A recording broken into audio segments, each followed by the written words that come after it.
We think of present events as being caused by past events, and therefore we tend to regard ourselves as the puppets of the past, as driven along by something that is always behind us. Now, to overcome this impression, it's very simple. You begin again with an experiment.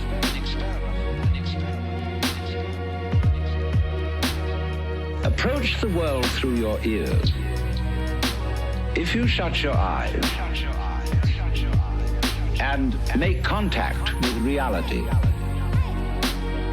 purely with your ears, and you will realize that the sounds you are hearing are all coming out of silence. You hear, and it fades away. Fades, fades, fades, fades, and finally disappears.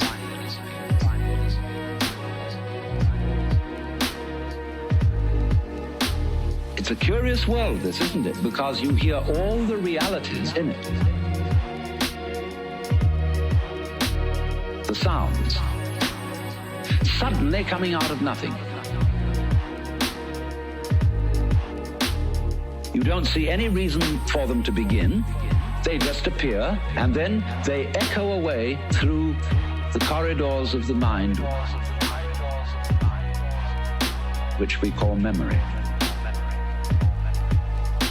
Now, if you open your eyes, it's a little harder to see this with your eyes because, unlike sounds, the eyes sound static. Or rather, they look static. Everything looks still to your eyes.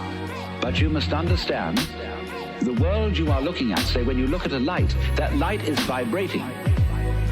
All material things are vibrations, and they are vibrating at you now in the same way as the sound is vibrating on your ears. In other words, the present world that you see is a vibration coming just as the sound comes out of silence. The light is coming out of space. It's coming out of nothing straight at you now and echoing away into the past.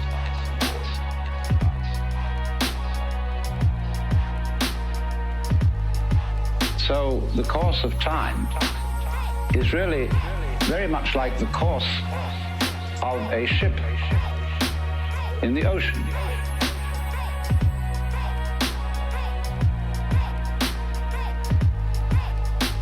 Because here's the ship, you see, and it leaves behind it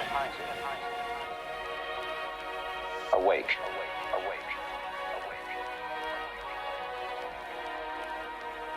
And the wake fades out, and that tells us where the ship has been, in just the same way as the past and our memory of the past tells us what we have done.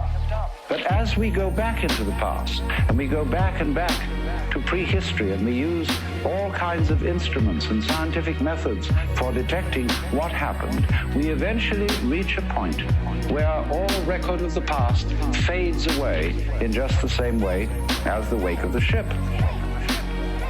Now, the important thing to remember in this illustration is that the wake doesn't drive the ship any more than the tail wags the dog.